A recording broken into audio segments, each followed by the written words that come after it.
წერდი.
ძვირფასო მეგობრებო, მე მინდა მივესალმო და აი ეს ყვავილები მივართვა ჩემი ომარის უძვირფასეს მეუღლე ქალბატონ სიმის მადლობა უთხრა მას, რომ ესეთი კარგი მეუღლეობა გაუწია ჩვენ სათაგვანებელ ხალხს და მადლობა უთხრა, რომ აი ეს ომარი გაგვიზარდა.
მადლობა.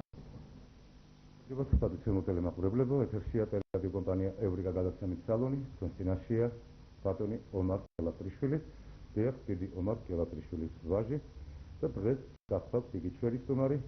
იგი მარტო არ არის, იგი მოგზაურობდა ჩვენთან თავის მეგობრების თანხლებით, რომელსაც ცოტა მოგივანებით გაგაცნობ.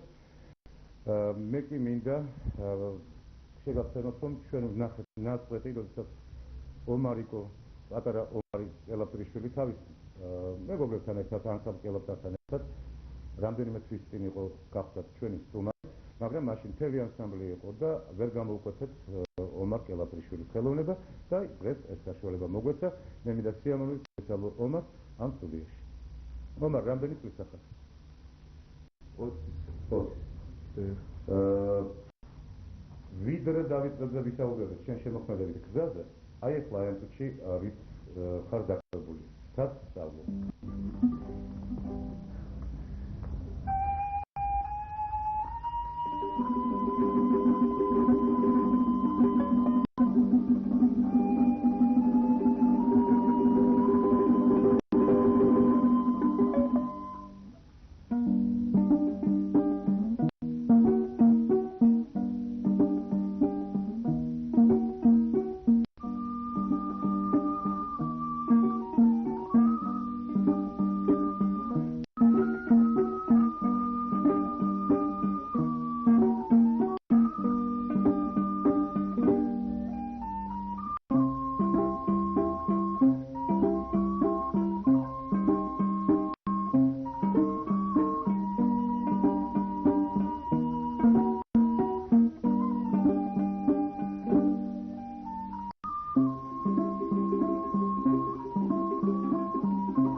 დიდი მადლობა დაბრძანდით. თუ არსებობს მაყურებელი, ვინც ახლა ამ სიმღერას გულგრილად მოусმენთ.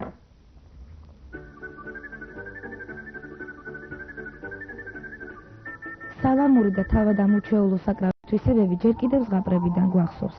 ომარ კელაპტრიშვილის სალამურის ხმამ კი ისეთივე წარუშლელი კვალი დატოვა ხალხური მუსიკის სამყაროში, როგორც იმ უჩვეულო დუეტმა, რომელიც დღესაც კარგად ახსოვს უფროსი თაობის მსმენელს.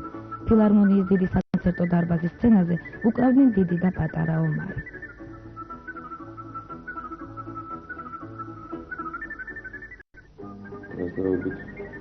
წარმოადგენს რა თქმა უნდა ყველაფერი. მამაჩემი მის დამსახურებაა. ძალიან პატარა ვიყავი, როცა მამაჩემი სახში სადინავდა სალამურზე. ყოველდღე აბსოლუტურად არ შეიძლება ერთად გამარტება. და მეც დავყვებოდი ოთახებში გადავიდა თან უკრავდა სადინავდა მუშაობდი. ეს დავყვებოდი უსმენდი. ძალიან მომწონდა. შემოწყო რომ მაგაც მიზიდავდა საკრავი და თავიდან მომიტანა მამაჩემი პატარა სალამური. და ამან უკვე გამოწყობინა სწავლა.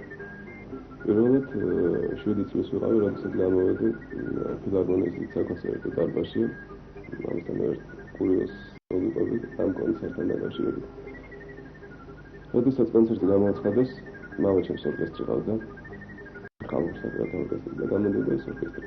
და მამაჩემს უკრავდა ამასთან. გამოაცხადეს ხალხურ მელოდიებს შეასრულებს ომარ კელაპტრიშვილი. რა თქმა უნდა, მთელი დარბაზი ძალიან დიდი ოვაციები შეხვდა სალიგარის გაბონებაზე. ამ დროს გამოვედი მესცენე. ხალხმა სიცილი დაიწყო. ყველა მაგიქვაროშვილი ვიყავი. სხვადასხვა ძალიან კარგად გამოვედი, კარგად დაუკარი.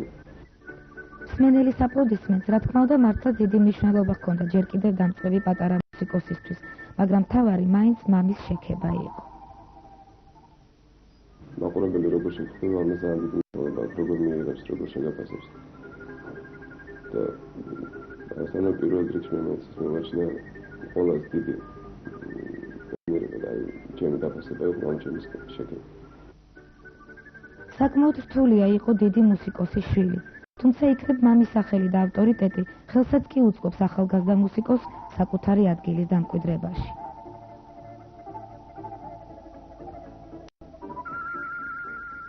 ბედნიერება ესეთ პიროვნების შვილი იყო, ესეთ ცნობილი გამოჩენილი ადამიანის, და ყოველთვის მეხმარება მისი სახელი.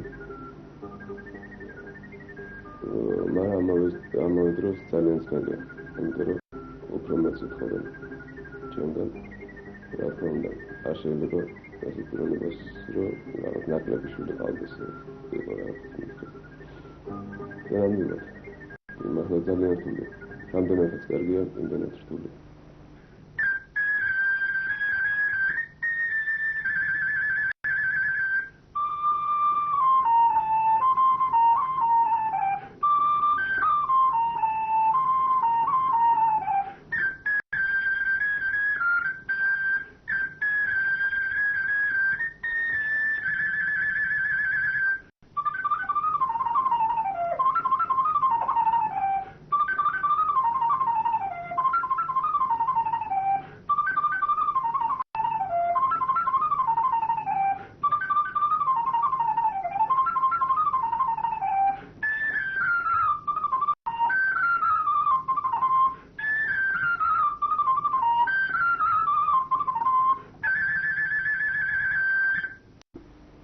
როდესაც სცენაზე გავდივარ, რა თქმა უნდა ძალიან ნერვიულობ და ძალიან დიდი პასუხისმგებლობა. რომ ძალიან აღნიშნული როგორ აღიქვავს მაყურებელი. მოიწონებს, არ მოიწონებს. და ძალიან ბედნიერი გამოდივარ სცენაზე.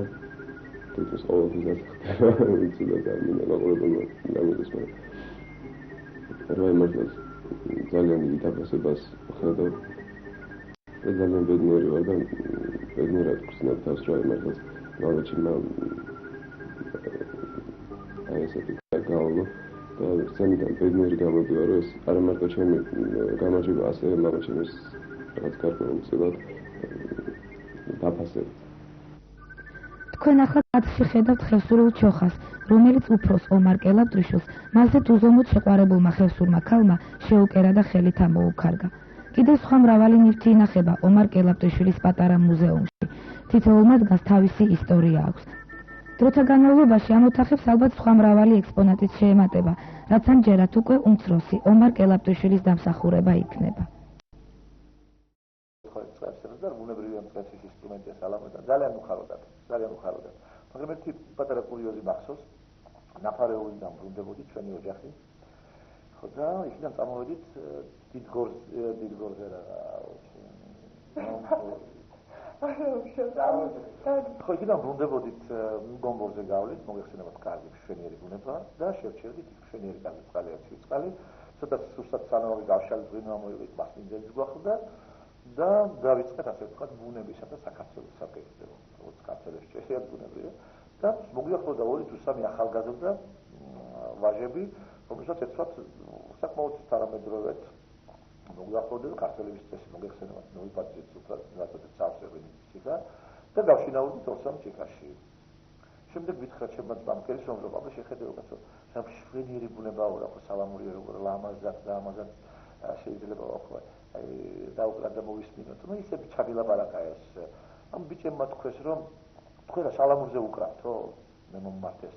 კი ბატონო, როგორ არა მეთქე ცოტა მეწინა კიდევაც რომ ახლა სამინარი ერთ-ერთმა მაინც უნდა გიცნოს რომ თუ კი სალამური უყვარს ბუნებრივია. მას ერთმა ვერ მიცნო. ხო და მე საფოსკო კი შეკითხა მე თქვენ უკრავთ სალამურს? კიო შენ უკრავ შენ სამი უკრავთო კარგად. აი ჩვენში ეს ყველაზე კარგად უკრავსო. ხო და კი ბატონო ძალიან კარგი მეთქე სალამური გქონდა წაღებული, მაგრამ მაინტერესებდა იმათ როგორი სალამური გქონდათ. ერთი ჩიქა კიდე მიმაწვდა, მეორე ჩიქა რომ გავხიარულებულიყვნენ და მე ბიჭმა ცოტა რომელიც საინტერესო კახურით ხუმრობდა უთხრა რომ თუ მართლა უკრავთ სალამურს თქვენ რა მოდი დავუყარეთო. მე ვთხარი მე მეთქი რა დავუყრავ ისე არ უკრავ მაინც სალამურს და თქვენ მეთქი თუ უკრავ თქვენ დავუყარეთო. კი ბატონო არც ისე ჩვენ კარგად არ უკრავთო ჩვენ უნდა ცხარები ვართო მაგრამ რაღაცა თუ გინდაო მეორე მხრივ შეეჯიბრეთო. მე ვთხარი მე რა ვაიჩემი და გერისო შეეჯიბროს მეთქი და გერისო მითხრა რატო შეეჯიბრეო და მე თქვი ბატონო დავთანხმდი ახლა მე რა ვუნა მაჯობეს ახლა ვიქცი ამან და გამოლები სალამ შენ დავუყარე შენ და ანუ ეს თქვი იმან დაიწყო იმან სალამური შენ რა დაუყრა და აღუნა მშვენიერად წესური ძალიან კარგად ნუ მე დავიმეორე ცოტა სხვანაირად და ცოტა ისეთ კარგად და ერთი 2-3 ნომერი დაუყარეს რაღაცა სხვანაირად დავიწყდით რაღაცა და ნუ რა თქმა უნდა ახლა არც ის სხვა და ჩემი სალამური უნდა და სალამური არ მიჩუქები ერთ მეტი არ მქონდა ხო და დავშილდით. კარგად იყავით თუ კარგად და წავიდით მიდიან და მოტრიალ და ერთ-ერთი ხო გითხარით ციტი ნაკვიმათი პიროვნება და თქვა რომ ბატონო ომარო ამას მაინც ვიტყვით რომ კელაპტრიშვილს შევეჯიბრეთო სალამურშიო მაგრამ იმას ვიტყვით რომ ჩვენ წავაგეთო მაგრამ მე ვუთხარი მოძახები დაგიჯერებთ ბატონო ვარ რა არის სიწმინდა თქვენ როგორ მიგაჩნიათ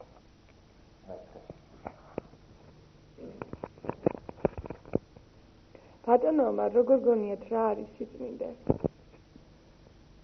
სიწმინდე ალბათ პირდაპირ მნიშვნელობითაც სიწმინდეა მაგრამ ამას რა თქმა უნდა ცოტა გაღრმავება და სიღრმეში ჩაწვდომა სჭირდება ბუნებრივია სიწმინდე მე მგონი სულის სისახეს და სიჯანსაღეს ნიშნავს აი თუ ერი სულით ჯანმრთელია ბუნებრივია სასწაულიერია ეს უკვე ესეთია რომ აი ჩვენ რომ ვინდა სწორედ აი იმ სიმაღლეს რომ მივახციოთ სწორედ მე ასე ვთვლი სიწმინდეს რომ სიწმინდე თელს სოფლიოში პრობლემატური ასე ვთქვათ საკითხი არის სულ ვინც კი წმინდა კაცი არ არის ისიც კი ფიქრობს და ითამაშოს წმინდა კაცის როლი იმიტომ რომ მას ძალიან დიდ ასე ვთქვათ პრიორიტეტს ანიჭებს ადამიანი თუ ადამიანში აღმოაჩინე სისადავე სისპეტაკე სიწმინდე ესე იგი ის შენი მეგობარი გინდა გახდეს სურს რომ ოჯახში მოვიდეს შენთან დაუახლოვდე და ასე შემდეგ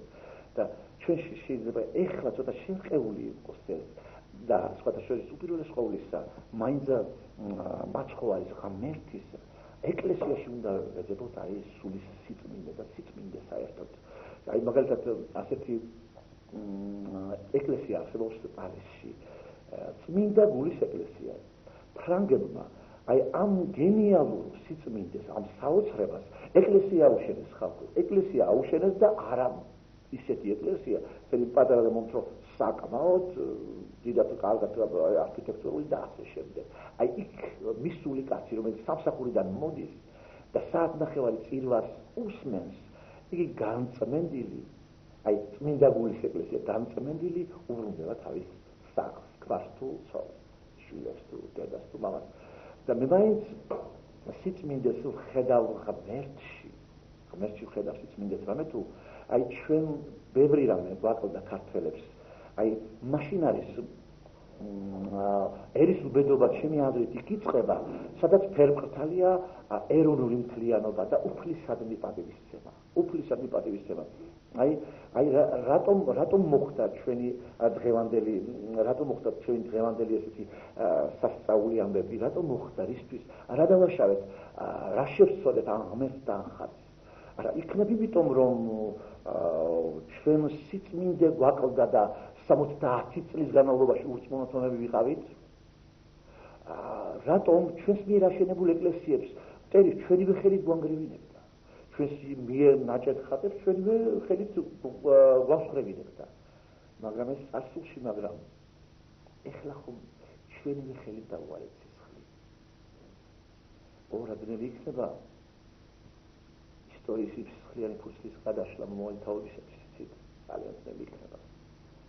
აი რომ ბაზალეთი 300 წლის წინ იყო თორემ ჩვენს მტრებს და მავანდ ესეც ტრადიცია ეგონებოდა ჩვენი. ბოლოს სიკეთეს მაშინ გაიმარჯვებს სიწმინდე მაშინ იქნება. აი როდესაც ადამიანი სულით ჯანსაღი იქნება, ადამიანი ადამიანს ენდობა, ქუჩაში რომ გაივლი, დაინახავ შენს თვისტომს და მას რო შეხედავ როგორც ძმას ან დას, შენს უახლოეს, აი მაშინ იღვიძებს უკვე ადამიანში სიწმინდე. დღეს რომ გადადიხარ გადასასვლელს და ვიღაცამ ხელი ან მოგახვედრა შემთხვევით, შენ ისე შეღაღადე თვალებით, თითქოს გადამთიელი ვიღაცა ატომელი მიდიოდეს. აი რომ აქ ჩვენთან დატრიალებული ტრაგედიების შემდეგ ბუნებრივი არის ძალიან რთულია იცით რომ მოწესრიგდეს ქართველი კაცის სული, მაგრამ ნელ-ნელა როიტყვიან კალაპოტში დგება, ნელ-ნელა უეჭველად კალაპოტში დგება. აი რო გადავხედოთ მსოფლიო ისტორიას, სხვა ქვეყნების ისტორიას, ჩვენთან დატრიალებული ტრაგედია არაფრად მოგეჩვენება. მაგრამ რას გვარგებს ესა? ჩვენ ისედაც მცირეს. აი მე ასე ვიტყოდი. ღმერთო მაღალო, გადმოხედე შენს ეს. სიკეთე მოუმართლე. ბაზმას შეარიგე, სამშობლოზე ალოცვინე. მშვიდობა მიეცი შინ და გარეთ, შენ კი ჭეშმარიტო დედა ღვთისა, შენ დაიფარე შენი სიუხვედრი საქართველო უღუნისამდე. ამინ.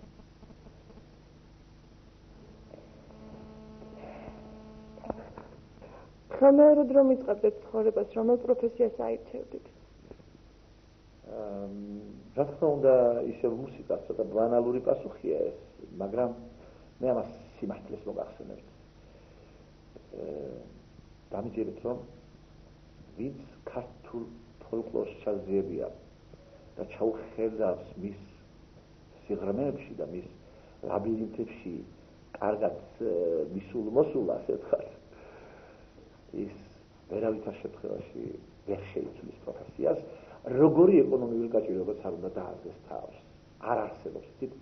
მე არ მინდა იმ ადამიანს ვგავდე, ვინც ვთქვათ, ჭიქა უჭირავს, ვისაც ჭიქა უჭირავს და ამცი უჭირავს და საქართველოს ცხელი შუბლისა და ასე და ასე ადგილებს. არა, უბრალოდ ეს საამაყებელი გვაქვს უეჭველად ქართველებს, რომ ძალიან სასწაული და განსაკუთრებული ფოლკლორი გვაქვს. აი, რაში სჭირდება ვერ გავიგე იაპონელს, შვედს და ამერიკელს, რომ ჩვენ ქართულ სიმღერას მღერიან. რაც უნდოდა შვეიცარიაში, მთელი ქართული ხალხური საკრავების მთელი კომპლექტის წაღება და იქ დაკვრა იმისათვის, რომ ჩვენ ხალხურ მუსიკას იმათ პროპაგანდა და აკეთაცია გაუწიონ. არა, იცით, შეიძლება ეს კურსი ჩვენი გაგებით არ იყოს სწორი, მაგრამ იმათ იციან ძალიან კარგად, რომ ქართული ფოლკლორი მარგალიტია, თელს მსოფლიო ფოლკლორის საგანძურში. არა მარტო ჩვენი ხალხური მუსიკა და სიმღერა, საერთოდ თვითონ დიდებული ცეკვა, საოცარი ცეკვა, თვითონ ჩვენი საყვარელი პოეზია, ხალხური პოეზია, ეს არის სასწაული რამ. ვერ გეტყვით ახლა ხალხური პოეზია როგორი აქვს იტალიელებს, როგორი აქვს ტიროლელებს, როგორი აქვს ფრანგებს, ასე შემდეგ, მაგრამ ყოველ შემთხვევაში ახლა რამ დავაბერათ ავტორს, რამ დავაბერათ ავტორს, ეს სასწაულია, ბუნებრივია, ხო ბუნებრივია უნდა ერყას ნაღდი პოეტი. უნდა ერყას ნაღდი პოეტი. ახლა ხალხი ხალხის წიარიდან იყო გამოსული მონაშვილია რა. სასწაულია, მას ხო გერმანია რომ ღერია, არ ღერია სხვა რომელიმე ისე საოპერო რაღაც კლასიკური. მან ხომ დაეგვიანა ეს წინწყარო იმღერა, მაგრამ ისე იმღერა, რომ თვით ეს კლასიკური ოპერის წარმომადგენლები განსაკუთრებული მომღერალი თუნდაც ზურაბ ანჯაბალიძე, ზურაბ სოტკილა, პაჰადა ბუჩულაძე, ჰავლეტს სტილში უყურებდნენ თუ როგორი ბგერები და რანაირად იღებდა იგი თვითონ ბგერებს.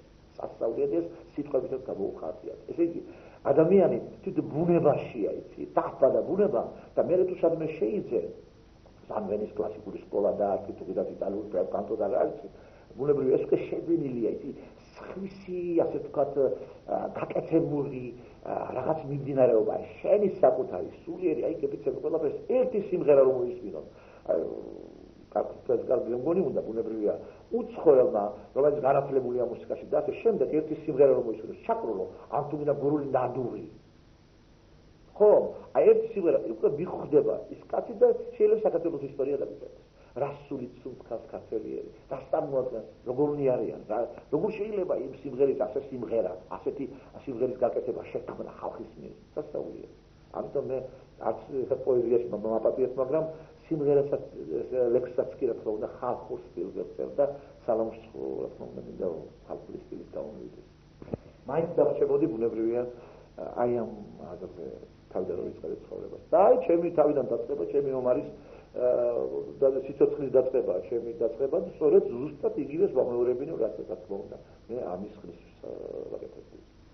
დიდი მადლობა ბატონო საინტერესო საუბრისათვის და ვუსურვებ თქვენშვილს, თქვენი თანამომავალი ქონოდეს ბოლომდე ცხოვრება. ძალიან დიდი მადლობა ნინო, დიდი მადლობა. 900-იან წლებში და უფრო ადრე ქალაქ თბილისში სხვა გასართობ საშუალებებთან ერთად ყველაზე პოპულარული იყო ქალაქში აშუღის წინ წამოწევა, ისე კუმირად გახდა თუ იგი რა თქმა უნდა კარგი პოეტი იყო, კარგი მომღერალი და კარგი დამკვრელი. სწორედ ამ ქართულ, სომხურ და აზერბაიჯანულ გარემოცვაში წარმოიქმნა ისეთი ქალაქური სინთეზი, ფოლკლორი, ქალაქური ბოჰემა, რომელიც დღეისათვის რა თქმა უნდა ჩვენს ქალაქ თბილისში კვლავ გამოსჭვივის. აი სწორედ ამის დამადასტურებელია ის ფაქტიც, რომ ნიკოლოზ ბარათაშვილი განჯიდან თავის მეგობარ მაიკოს წერს პეტერბურგში. დაო მაიკო, აქ ძალიან მოწყენილობა მიუხედავად ამისა, ხშირად მართობს ხოლმე თბილისიდან ჩემი მეგობრების მიერ გამოგზავნილი წერილები. აი ერთ-ერთი მათგანი რას წერს? თურმე ირანიდან ვიღაც სათარა ჩამოუყანიათ, მომღერალი სათარა. და ჩემი მეგობარი მამცნობს, რომ ჩვენს ჯაფარას, რომელიც ჩვენი საყვარელი მომღერალი იყო, მას კიდევაც გადააჭარბა და აჯობა სიმღერაშიო. რასაბ მაიკო, მე ეს არ მჯერა, როგორ შეიძლება ვიღაცა სათარამ ჩვენი ჯაფარა გაახუნოსო. მინდა გითხრათ, რომ ჩვენი საყვარელი გლახო ზახაროვი სწორედ იმ პერიოდში დაიბადა, როდესაც კინტო ყარაჩოღელისა და აშუღის ინსტიტუტი ჯერ კიდევ ცოცხალი იყო. ამიტომაც არის ჩვენი გლახოს სიმღერებში მის შესრულების ხასიათში ქალაქური ფოლკლორის მთელი სიმძაფრით ქონა. როდესაც გლახო ზახაროვი მღერის, უეჭველად ქალაქერი კაცი მოგაგონდება და იტყვი, რომ აი სულეხლა ხანს ეს კაცი ალბათ მეიდნიდან მოდის, ან ხარბუხიდან ჩამოიარაო. მე ეჭვი არ მეპარება, რომ ყველა თქვენთაგანმა ჩემზე უკეთიცით გლახოს პიროვნება, როგორც მომღერლის, როგორც ადამიანის, მოგისმენიათ მრავალგზის, მით უმეტეს მეგობრებს, მაგრამ მეც მქონია შემთხვევა რომ ბატონ გლახოსთან მესაუბრა მაშინ როდესაც თითქმის 80 გადაცილებული ბრძანდებოდა სწორედ აი აქ ამ სტუდიაში საერთო კონცერტზე მობრძანდა თვითონ გლახო ზახაროვი ჩვენს ყველა ფონოგრამებით გამოვცხადდით გლახო თავისი უჯანსახესი ყელით მობრძანდა და თქვა რომ მე ცოცხლად ვიმღერებო გაგვიკვირდა სულ ყველას როგორ შეიძლება 80 გადაცილებულ კაცმა თანაც ტენორმა იმღეროს ცოცხლად და იგი ხარისხიანი იყოს როდესაც დაიწყო გლახო ზახაროვმა ორთავთვალის სინათლე ჩვენი მეგობარი ბიჭები გვერდზე მივდექით და ჩუმად ვეუბნებოდით ერთმანეთს კაცო ნახე გლახო არ დაბერებულაო იცით რა გლახო ზახაროვს ეხლაც ეკუთვნის რა თქმა უნდა იმ საოცარი პატივის მიგება მიუხედავად იმისა რომ დღეს ჩვენს რიგებში აღარ არის მაგრამ მაშინ როდესაც იგი ცოცხალი იყო შეგვეძლო ჩვენ თბილისელ ადამიანებს ქართველ ადამიანებს მისთვის პატივის მიგება ხშირად ძალიან ხშირად როდესაც იმართებოდა ქალაქ თბილისობა მიუჯდებოდი ტელევიზორს ძალიან კარგად გვახსოვს როდესაც აცხადებდნენ რომ აი საპატიო მოქალაქედ არჩეულია ეს ყველა ღირსეული პიროვნება სულ ველოდებოდი რომ გლახო ზახაროვის გვარს დაიძახებდნენ და სახელს მაგრამ ეს რა თქმა უნდა არ მოხერხდა არ მოხდა თუმცა კი მართლა უკანასკნელი მოხიკანი იყო თბილისისა იმ ძველი თბილისის ყაიდისა გლახო ზახაროვი და მას მართლაც ღირსეულად ეკუთვნოდა ქალაქ თბილისის მოქალაქეობა მიუხედავად ამისა ჩვენი ძვირფასი გლახო მუდამ ჟამს იყო ქალაქ თბილისის ღირსეული მოქალაქე არა მარტო მაშინ როდესაც ცოცხალი იყო არამედ ეხლაც როდესაც იგი აღარ ყავს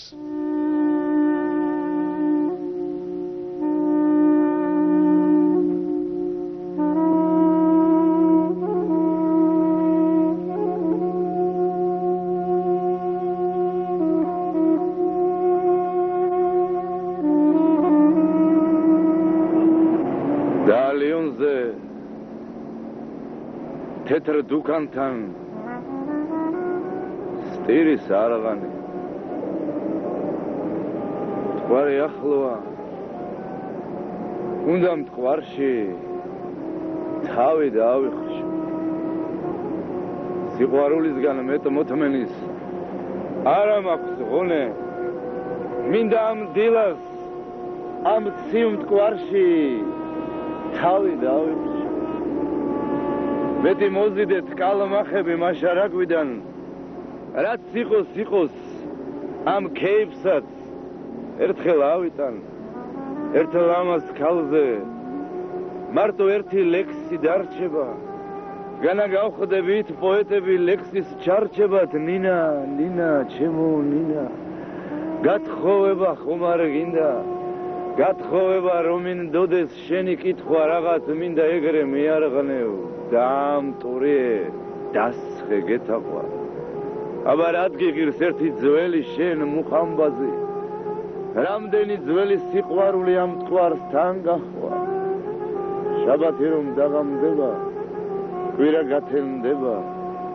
თამრიგო მოწამლულა რაღა მეშველება ყველი იქნება ჩემო ძმაო თავს ვინ იწამლავს ალბათ იმ ქალსაც სულ ტყუილად ქვიოდა თამრო ის სხვა სიყვარულს უეჭველად გულში იმალავს რამდენი ზგინდა თვითონ ვიცი იმას ყავს საქმრო ჩემო მე არ ღანევ გენაცვალე აიღე სული საქართველოში ნეტ ასე ვინმეს უყვარდე რა უყოთ მერე პოეტი ვარ ხელით დასული საქართველოში ხომ ფეტვივით წესავენ ვარდებს ვიცი გიყვარ ვარ ასე მწარეთ მიტირე ფარღას ვიცი გიყვარ ვარ რომ არ გინდა მოკვდეს თამარი შენ ჩემო ძმაო თუ მოკვდები არ ვინ დაგმარხავს თავის სამარხის ზედ გარტყია ვერცხლის კამარი ძდები მე არ ღნევ გათხოვდება ეგ შენი ნინა არ დაიჯერო ის თამრიკოს რომ მოიწამლოს ქალია დიდხანს უფროდ რამარონია ქალია და იშოვის თავის მალამოს უბრალოდ ვყდებით მე არ ღნეები და პოეტები მაგრამ ჩვენ ალბათ თავის მოკლად გვეპატიება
ბელდებიან და ხრებიან.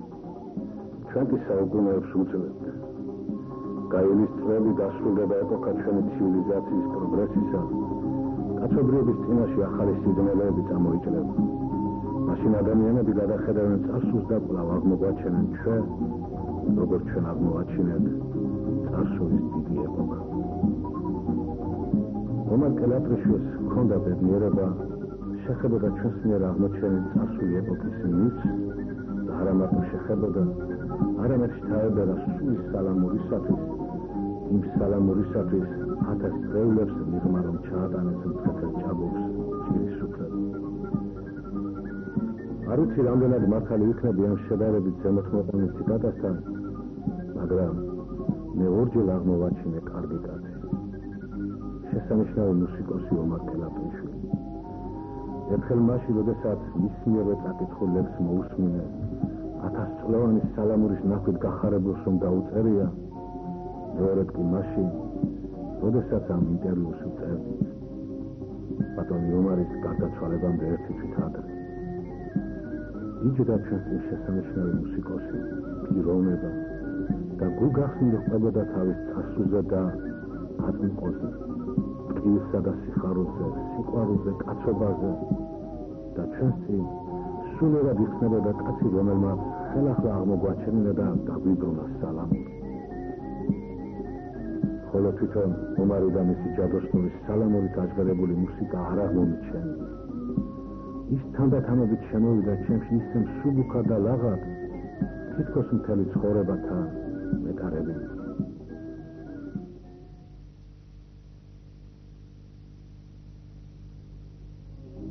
თვალსა და ხელშუა გამქრალა დღე, თვე, ხოლო ეს ინტერვიუ სიკვდილის დადგომამდე ერთი თვით ადრე ჩავიწერე.